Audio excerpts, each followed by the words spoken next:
مرحبا وأهلا بكم في برنامج داخل واشنطن. معكم مضيفكم روبرت ساتلوف.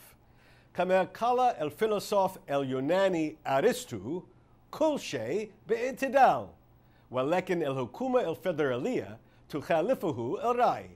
تدخين السجاير يمكن أن يقتلق، لذا تحذر الحكومة من استخدامها وتفرض ضرائب مرتفعة على شرائها.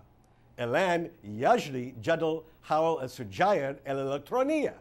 هل من المفترض بالحكومة أن تدعمها باعتبارها بديلاً للسجاير، أم تعرضها باعتبارها طريقاً يؤدي إلى التدخين التقليدي؟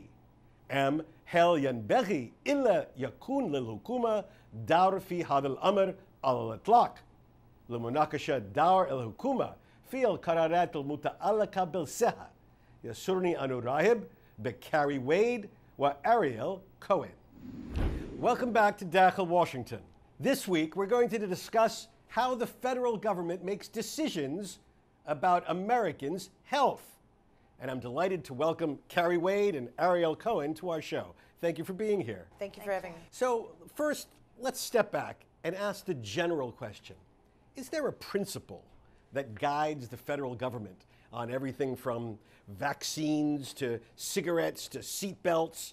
Is there a principle that guides how our government decides what's right for the average American? Carrie? I think the basic underlying principle for what guides the government is in the protection of public health and what is best on a population level for public health. For a general public health, but what about how individuals make their own decisions? Well, that's going to change very much depending on what party is in power and who is in charge of whatever legislation is going through. The Democratic Party, for example, might have more of a focus on individualistic behavior, whereas if the Republican Party is in charge, they look more at the whole population and giving people individual liberty to make their own choices. Now, this changes a lot depending on the issue. The Democratic Party, for example, is much more willing to give more freedoms when it comes to abortion and women's health, whereas Republicans are much more focused on the individual level there. But if you look at something like e-cigarettes or tobacco, we see that sort of flipped. And the way our system works, who actually makes these decisions? What is the role for the executive branch? What's the role for Congress? And who has the ultimate authority on these sorts of questions? Well, when you think about e-cigarettes or tobacco, the ultimate authority really comes to the FDA. But Congress, the Food and Drug Administration. Yeah, sorry, the Food and Drug Administration. But Congress can guide and to push the Food and Drug Administration into making action.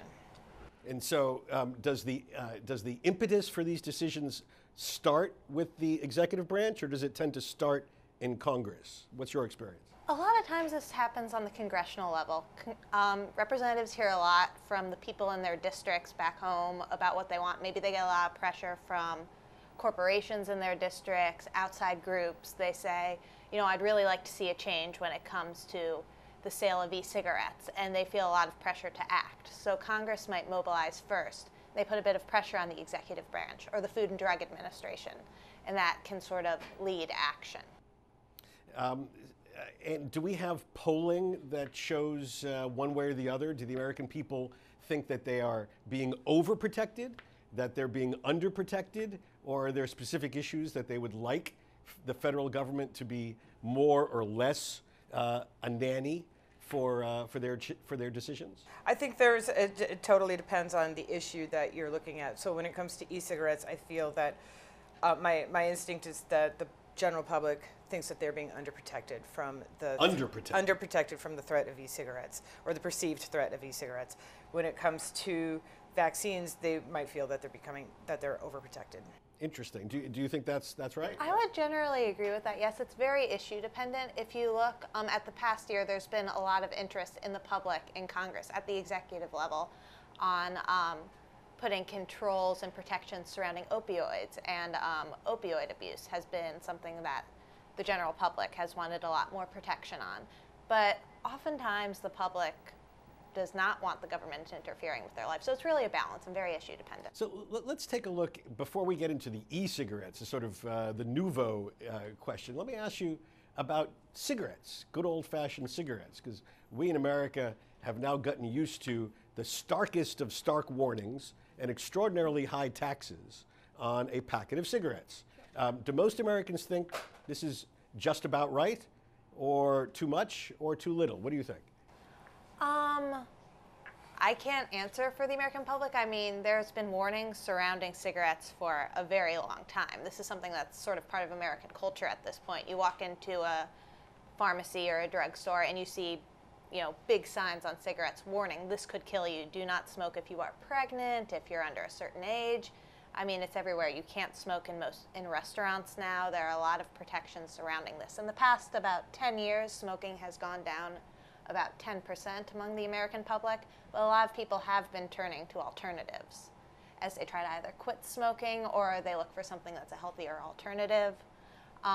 But cigarette use has gone way down recently. And in terms of, in your view, in terms of the public health aspects, is that the right, have we made the right choice in terms of how we regulate and control and try to manage cigarette usage? Well, our current approach to influencing the decline of cigarettes, is taxation, public use bans, education, and promoting cessation, and to have these warning labels.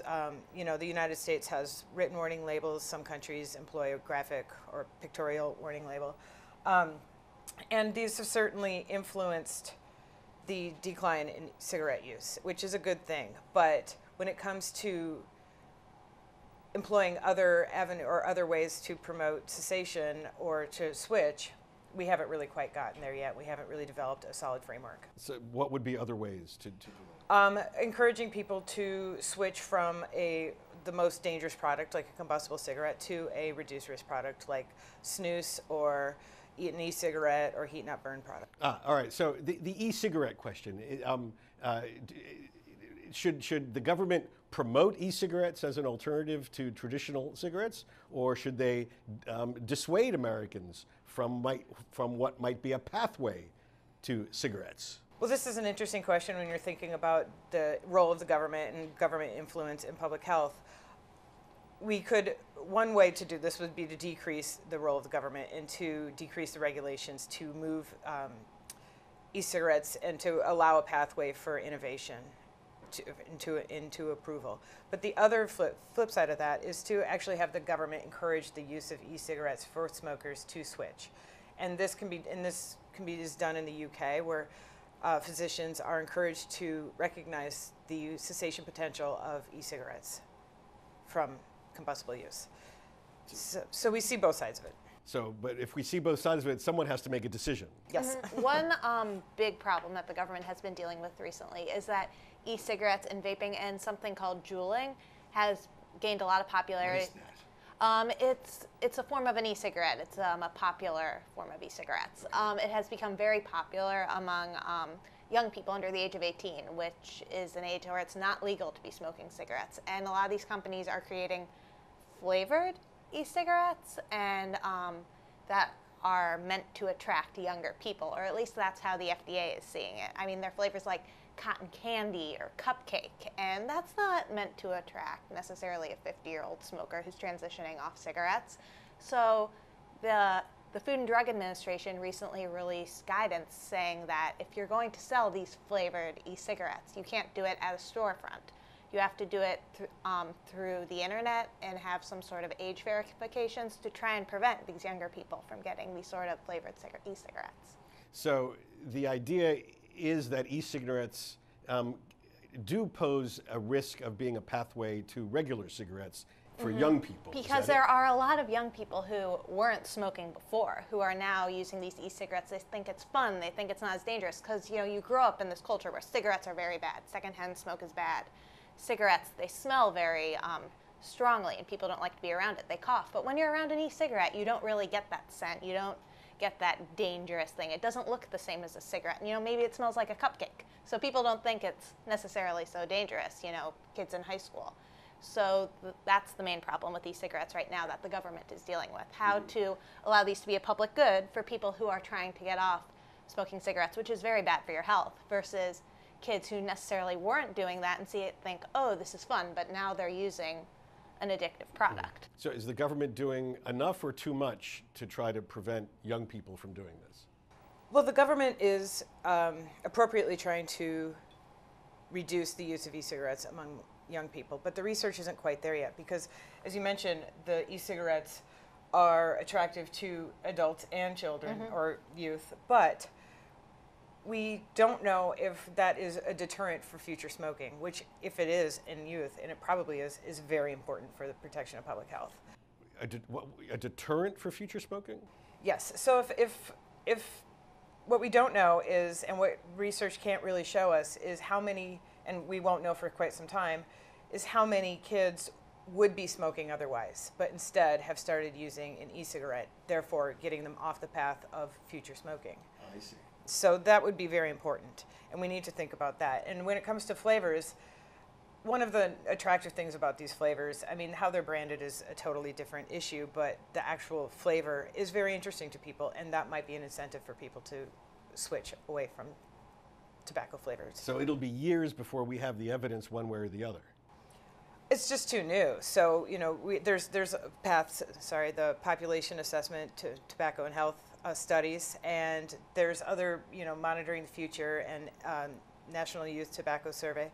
These all will show us over time how youth are approaching, or how youth might develop into smokers or get away from smoking. And so generally the Trump administration has adopted what sort of approach to this issue?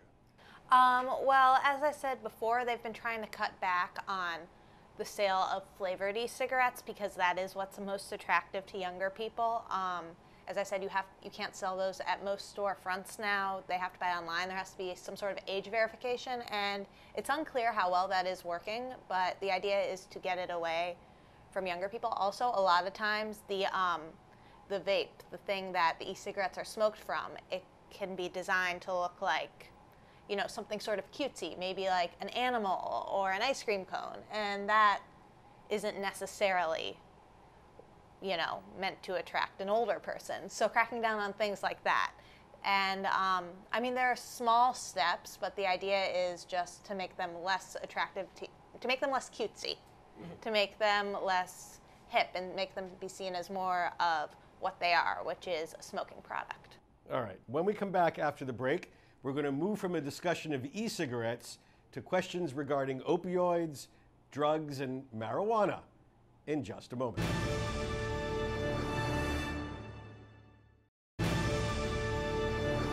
Our guests today include Carrie Wade. Carrie is a senior fellow and the Harm Reduction Policy Director for the R Street Institute, a Washington think tank.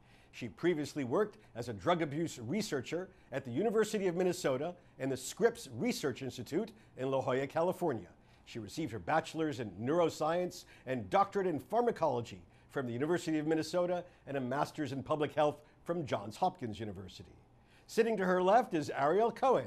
Ariel is a congressional reporter with Health News, covering the politics of American healthcare policy. Previously, she was a reporter at the Washington Examiner, the Jerusalem Post, and the Daily Caller. A native of Washington, she's a graduate of the College of William and Mary. So let's move from e-cigarettes to something a little bit more urgent and dangerous, namely the opioid epidemic. How did a problem become a crisis, a national emergency? What happened to turn this into an epidemic? Well, there are several factors that turned the opioid problem into an opioid crisis, but the main factor is the illicit use of fentanyl cut with heroin. So that is really what's driving the increase in opioid overdoses that we're seeing.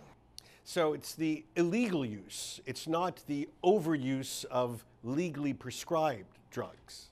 Correct. When opioids are prescribed, it's very rare that a person will convert to a state of addiction or start to abuse or misuse their opioids that are prescribed to them. So where's the heroin coming from? Is this a new phenomenon in America? No, heroin is not a new phenomenon in America. However, heroin that is laced with fentanyl is new. So this became a political issue in recent years. It was a big issue in the election campaign in 2016.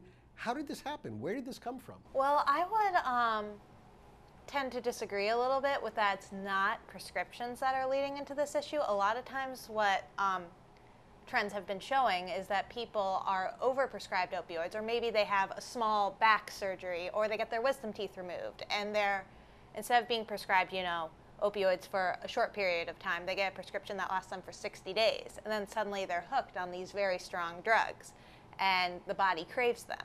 And then at this point, well, what can you do? Buy more expensive opioids, get prescribed again. Your doctor might not give you another prescription. A lot of people in those cases turn to heroin, which is much less expensive and a bit easier to obtain than a prescription for opioids. So a lot of this problem has stemmed from overprescribing of these drugs. So you're identifying physicians then as being part of the source Part of the problem, yes. The overprescribing of drugs, a lot of times these very powerful pharmaceuticals are seen as a first-line treatment option when a much less intense drug could have been used in the same situation. It's a way that many people get hooked on this now. Fentanyl and heroin are also, a lot of people can get addicted to these sort of things or have an overdose issue on first-time use. Not to say that everyone is getting addicted off pills, but this is a way that a lot of this has started. And the federal government has been looking into ways to sort of curb opioid prescription in cases where it isn't entirely necessary, looking at ways to sort of make sure that people aren't hooked on these prescription drugs and then get themselves into a very bad situation. So what do you think the federal government should be doing that it isn't already doing? What the federal government has recently done with the latest opioid package is charging the FDA with reducing the barriers to innovative pain medications. So this, in theory, will allow us to move away from the use of opioids for pain management. And I would have to disagree a little bit with what you have to say about opioid use, because certainly when people use heroin, their opioid history probably started with a prescription opioid. That is not the same thing to say that people who are prescribed opioids are the ones who are abusing them. Pain patients who have been prescribed opioids, less than 1% of that population has ever tried heroin. So I would disagree a little bit with how that issue is framed. So maybe I should have asked at the very beginning. I read so much about the opioid crisis. How many people are we talking about? How big a crisis is it in terms of numbers of people that are hooked or numbers of people who die as a result of overdose from opioids? Well, in 2017, over 53,000 people died of an opioid overdose, and we expect that to just keep rising. I mean, when you think about it, that's equivalent to the number of American soldiers who died in the Vietnam War. Exactly. So that really is a huge number of Americans. Yes, it's a huge public health problem, and a big reason we saw a lot of focus on it during the 2016 election is a lot of those very crucial states where Donald Trump was campaigning, West Virginia, New Hampshire, Ohio. Those are places that were the hardest hit by the epidemic. Those are places where a lot of people were either legally or illegally had an opioid prescription that led to an overdose situation, or that those are places where heroin and fentanyl are a lot more regularly available. So is this a Republican or Democratic issue? Are there Republican and Democratic answers to this problem? There are Republican and Democratic solutions to it, but it is not a Republican-Democrat issue, in my opinion. This is an issue that transcends economic levels. It affects the rich, the poor. It affects people of all races, all backgrounds. It just stretches across all sectors of life in the United States, which is why it's such a crisis. It's not like previous drug epidemics that you've seen maybe confined to one, one racial group or maybe one economic strata. This is affecting everyone, which is why it's created such attention. All right, one last big public health question. Is there one big issue that you think deserves a lot more attention that isn't getting it in terms of the public health of Americans? That's an interesting question. You know, what we talked about just now, I think that marijuana usage and legalization is something that's going to be a big issue over the next coming years. We have a presidential election coming up in 2 years. It seems like we just had an election, but 2020 is going to get a lot of attention. Whatever the Democratic stance on marijuana legalization is going to be huge in this country. I think that this is something that's just starting to get more attention, that's going to really be thrust into the spotlight soon. A lot of people are also seeing marijuana legalization as sort of a way to help the opioid crisis, because people who are in pain and might be using opioids, which is a very addictive substance, can be sort of shift to marijuana usage, which can also help relieve pain, but isn't nearly as fatal. Okay. Carrie? One issue I would really like to see pushed is incorporation of other approaches to public health aside from abstinence only or prevention only. And this isn't to say that we want to not focus on abstinence or prevention programs when it comes to drug use, but to incorporate other ways to think about it to promote public health, which would include harm reduction. Harm reduction. So allowing or encouraging people to move away from really risky products such as combustible cigarettes, or encouraging people to use, to access syringe exchange programs or access naloxone. So if they're going to do something, at least reduce the harm that is associated with it. Exactly. All right. Well, thank you so much, Carrie Ariel, for joining me on Untitled Washington. Thank you. Thank you. We're in a time where it's almost men's versus women, but we need everybody to come together and actually treat everyone in an equal way. Women are being demonized because we're actually standing up for ourselves at this point. One of the great debates in American law and politics is over this question: how and when should the government control what you do to yourself? How and when should government control your body? This is a question that starts before life itself in the huge political debate over abortion. Should women have the sole right to control decisions over reproduction? Is there a moment during the 9 months of pregnancy when a woman loses that right? Is the purposeful termination of pregnancy murder? This debate continues into childhood. Should children be required by law to have vaccines that prevent the spread of illnesses like polio and the measles? Or can some parents opt out of the system, thereby opening everyone to the possibility of a return of these deadly plagues? And then there's the question of cigarettes. These are proven killers, as even cigarette companies now admit. But many things in life can kill you, especially if you consume them in excess. But we don't put warning labels on the tins of butter or bags of chocolate chip cookies. What makes cigarettes so special? Do we tax them too much, or perhaps not enough? Should government really care if you want to smoke yourself to death? And speaking of death, this is the ultimate question of government control. We give citizens unfettered right to make new life. You don't need a license to have children. But we give citizens very little control over their own death. Is this a personal issue or a public policy issue, or both? These are all tough questions, ones on which reasonable people can disagree.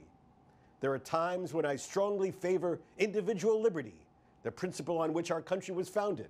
But then there are clear cases when the greater societal good trumps individual choice, a parallel principle that it has been in our law and society for more than 200 years.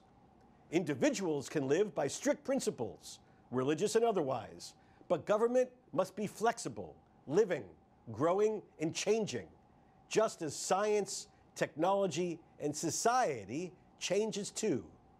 My answer to these questions is, I want to live in a society that debates them thoughtfully and openly, with due consideration to the weight of science and the views of people with whom I disagree. If that's the society we live in, we stand a good chance of getting the answers right. Building the right society, building the right politics is the real test. The answers will come by themselves. Bahava Nasalu and Ahayat Hadahil Halka min Barnamij Dakhil Washington. In the Kenneth Ladaykum Aya Istafsarat, O Ta'alikat, Howel Hadahil Halka, wa Khasatan Howel Dar el Hukuma, Fi el Kararat el Shakhsiya el Muta'alaka Bilseha. Arjuan Tatawasalu Ma'i, aber Twitter, ala hashtag Inside Washington. O Antarasaluni Mubasharatan, ala @Rob Satloff. Sa'arakum el Osbo el Mukbil, wa illa an al Kakum, shukran lakum, wa illa laka.